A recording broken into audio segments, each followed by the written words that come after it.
foolish courier. I lace your shit. You're smoking straight dog. Tunnel dust. Get clouded. What is up, everybody, and welcome back to another episode of The El Pearly Show. Today, we have the return of another iconic El Pearly series, Fallout Smoke Spots. We are here because Lonesome Road won the YouTube poll, even though I really expected it to lose against these other two. I won't play around here. Lonesome Road is probably my least favorite out of all the New Vegas DLCs. There's a reason I skipped over it when I first started doing these videos. I don't think it's that bad on the first couple of playthroughs, but after that, I basically just skip all the dialogue and pretend Ulysses is a silent antagonist. His voice acting is amazing, and he has one of the most intricate dialogue trees in the entire game, but he speaks at the speed of molasses, and his personality is so juvenile and angsty, I feel like I'm talking to one of the goth kids from South Park. Life is pain. Life is only pain. Everyone's just walking around like a bunch of conformists. They're all zombies racing to their graves. Yet you follow nothing at all. You have walked the Mojave. Let the shadow of flags fall upon you. Yet walk carelessly. No allegiance. Your words empty as your actions. Hell no, man. What the fuck, man? As always, if you want to support me, you can check out the stream on Twitch, occasionally on YouTube as well. You can buy my shitty Redbubble merch, or you can support me directly on Ko-Fi. I did just add some new designs to my merch shop if you guys would consider supporting me there, but I am also considering selling more physical products like cologne samples or maybe more intricate merch designs. So if that's something you guys would be interested in, make sure and leave a comment down below. Anyways, without further ado, let's go ahead and get into what you all clicked on the video for. The first smoke spot in Lonesome Road is going to be this beginning cliff part, aka where Ulysses will sit if you spare him. As annoying as this guy can be, he has a great choice in scenery. I have mixed feelings about Ulysses. I just do not care for Ulysses after replaying Lonesome Road a dozen times. I don't like that Ulysses' character motivation is something that the player character has no control over. This is one of the few times that Fallout New Vegas actually forces a backstory on your character, and I think the DLC is a little bit worse off for it. It's really unfortunate because Ulysses gets hyped up in a lot of the other DLCs, and his characterization there is really cool, but in this DLC, he spends the entire time talking shit to you over the walkie-talkie, and then usually gets mopped up at the end even after he jumps you with his whole squad. He's a pretty divisive character, no pun intended, so it's kind of unfortunate that the entire DLC revolves around him. Why, I tell you, this Ulysses guy won't stop complaining about the bear and the bull. He's unbearable! But if for whatever reason you do decide to spare Ulysses at the end of this DLC, you do get the chance to smoke with him here. Would Ulysses have to take off the gas mask, or would he just smoke right through it? These are the real hard-hitting questions that Fallout content creators should be asking. Anyways, the Divide Cliffs are a great smoke spot to start out the list. You can see the entire divide here, which is pretty sweet. Not like there's a whole lot for you to look at. Okay, I will stop the Lonesome Road slander. By the standards of Bethesda games, this is actually a really great looking long distance view model. Being able to see the high road, the ruined buildings, as well as the giant ravine that physically makes up the divide is really cool. The divide is not a welcoming place, so a nice view before you start having to fight marked men is pretty great. The next location on our Lonesome Road smoke spots is going to be the Hopeville Armory. The Hopeville Armory is an unmarked location located next to the Hopeville Missile Base headquarters. You can also access it pretty easily from the east entrance as well. It's enemy free and very relaxing. There's a gun skill book, riot gear, and a riot shotgun. Not to mention these cool gun posters. You know, this place really could just not get any better.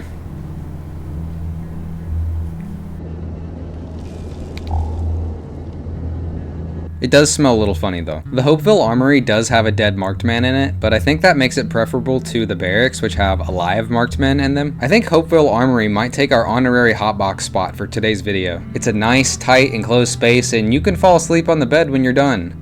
Overall, this is a pretty good choice for a Lonesome Road smoke spot, and not an awful choice for player housing, although I don't know why you would use this, considering at this point you're most likely going to have access to the sink. Anyways, that's about all I have to say about the Hopeville Armory, so we're going to move on to the next item on our list. Third on our list of Lonesome Road smoke spots is going to be the High Road. What do you mean the road is high? I feel like at least one of us should be sober for this. The High Road is one of the more memorable locations from Lonesome Road, which is impressive considering this DLC is 50% set piece and 50% exposition dump. Despite Fallout games seeming to have a fetish for highway ramps, the High Road differentiates itself by feeling truly dangerous.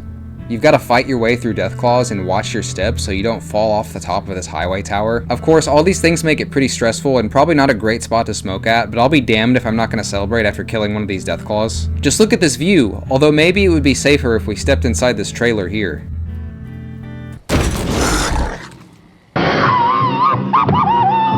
All jokes aside, the high road is a pretty decent smoke spot. You've got a ton of enemies here which would normally disqualify it, but it's the divide and everything hates us here, so we're gonna take what we can get. I think it may be better to come back here once you've cleared out the place and smoke instead of trying to do it on your first run through. Especially considering you've got to pull out the laser Glock and detonate a few nukes, which could go pretty poorly if you're really fried. On the topic of poorly handling a nuke while you're fried, that shit is probably why the courier set off the missile at Hopeville. Next time you're stoned and you send an unfunny meme in the group chat or post something cringe, just know it'll never be as bad as what Courier 6 did while they were fried off the goop. What the fuck?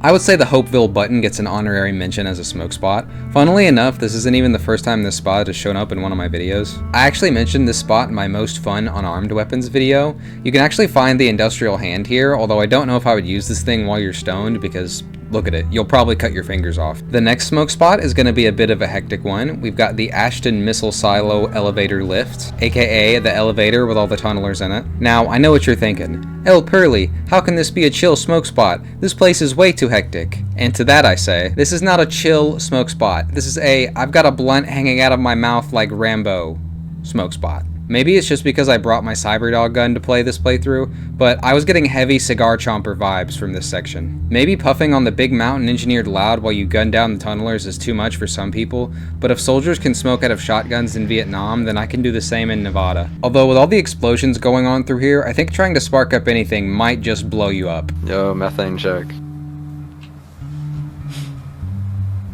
There's a couple of places I wanted to give a quick mention before we move on to our last final spots. You know that one building you go through right before Eddie's custody expires and the state takes him away? Yeah, that's the spice. That's the spice. This one cell in Buried Buildings really hits the spot for me. Something about the pre-baked lighting in the Gamebryo engine just hits home for me. I also love that the lighting in this room loosely follows the day and night cycle, which is an amazing attention to detail. I don't know if they manually tweaked the lighting settings for this room, or if it's some sort of preset global lighting effect for any room that has sunlight shining into it. With the Gamebryo engine, it's either some genuine revolutionary shit, or sticks and stones behind the scenes to keep the game together, so if any geek experts out there know what's going on, I would appreciate knowing. Our last honorable mention, Lonesome Road smoke spot, is going to be on top of all these miscellaneous buildings around the map. There's a lot, so I figured I would just lump all of them in together. Whether it's some of these smaller buildings early on, like when you get the red glare, or some later in the DLC that are former skyscrapers stuck into the side of cliffs, I just thought that these abandoned buildings were definitely worth a mention when it comes to our Lonesome Road smoke spots. Our final smoke spot for today is going to be Ulysses' Temple, aka the boss battle arena for the final fight of the DLC. Even if you aren't the biggest fan of Lonesome Road, you've got to admit this set piece is pretty cool. Walking up to the rocket as the iBots rush past you and Ulysses opens up the roof and starts preparing for launch, it's pretty sweet. This DLC is all about action and set pieces, and it keeps up that energy until the very end. If you want to smoke here, you could probably do it either before, during, or after your fight with Ulysses. Well, maybe not immediately after, because the game makes you get the fuck out of here after you beat him. Well, we did it, Eddie. We saved the city. That is provided you don't team up with him, which I think sharing a blunt with Ulysses while you fight the marked men together would be pretty badass, but at the same time, he stole custody of my robot son from me without my permission, and for that, he needs to die. I wound up nuking both the NCR and the Legion during my playthrough, but don't let me tell you what to do. I hear the NCR is gonna legalize it any day now, so maybe I made a bad choice. Any day now. Federal legalization any day now.